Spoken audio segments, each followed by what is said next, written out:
حتی اذا جاء احدهم الموت قال رب ارجعون لعلی اعمل صالحا فیما ترکت کلا انہا کلمۃ هو قائلها۔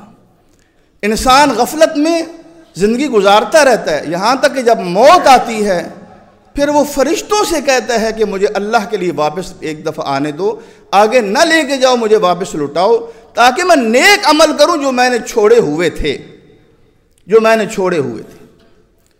ہم نے کیا کچھ نہیں چھوڑا ہوا، ہم نے تو پورا دین چھوڑا ہوا ہے اللہ ماشاء اللہ۔ ہم کون سی زندگی گزار رہے ہیں، مومنانہ یا کافرانہ یا منافقانہ؟ یہ الفاظ آپ کو کڑوے نہ لگیں اللہ کے لیے،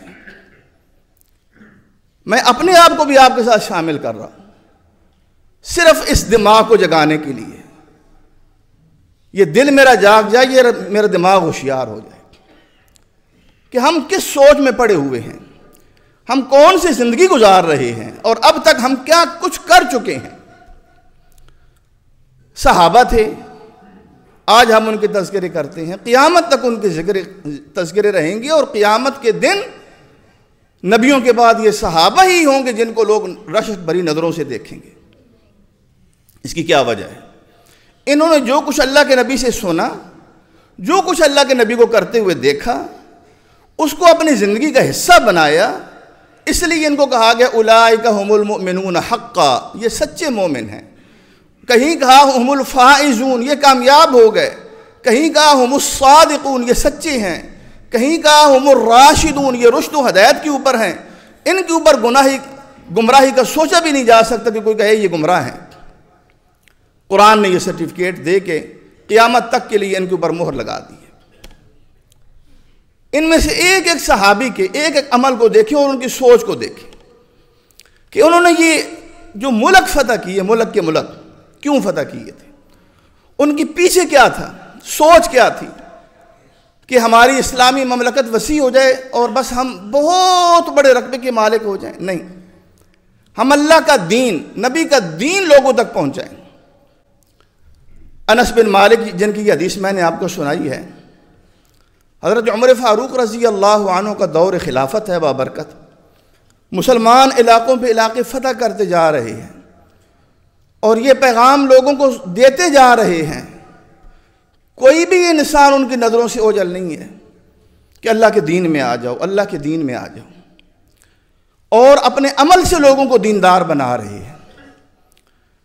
اس وقت کی دو بڑی سلطنتیں تھیں ناقابل تسخیر، ایک روم کی اور ایک ایران فارس کی، جو بہت بڑا علاقہ تھا، اور یہ بڑی پرانی قدیمی سلطنتیں تھیں، اور میں نے کیا کہا، ناقابل تسخیر، دنیا کی کوئی طاقت سوچ بھی نہیں سکتی تھی ان سے ٹکر لی جائے۔ لیکن مسلمانوں سے اللہ کا وعدہ تھا، وعد اللہ الذین آمنوا منکم وعملوا الصالحات، تم میں سے جو اہل ایمان اور نیک عمل کرنے والے ہیں ان سے میرا یہ وعدہ ہے، اور اللہ کے وعدے سچے ہوتے ہیں کہ میں تمہیں لَيَسْتَخْلِفَنَّهُمْ فِي الْأَرْضِ، تمہیں زمین میں خلافت دوں گا۔ اللہ نے مسلمانوں کو خلافت دی، اللہ کے نبی کے بعد سب سے پہلی خلافت اللہ نے ابو بکر کو دی، پھر اللہ نے حضرت عمر کو دی، پھر اللہ نے حضرت عثمان کو دی، پھر اللہ نے حضرت علی کرم اللہ وجہہ کو دی، اور یہ خلافت آگے چلتی رہی۔ انہوں نے کرنا کیا تھا، وَلَا يُمَكِّنَنَّ لَهُمْ دِينَهُمُ الَّذِي ارْتَضَىٰ لَهُمْ، یہ کام تھا ان کا۔ وہ دین جو اللہ نے ان کے لیے پسند کیا ہے، اللہ ان کے لیے اس دین کو بڑا مضبوط کر دیں گے۔ یہ دین کے اوپر یہ پہاڑ کی طرح ہوں گے، یہ ان کو کوئی ہلا نہیں سکے گا، اور یہ اللہ کا دین آگے پہنچائیں گے۔ تو یہی جذبہ لے کے اللہ کے نبی کی سونپی ہوئی امانت، اللہ کا دیا ہوا یہ فریضہ، اس کو فرض عین کی طرح یہ نبھا رہے تھے۔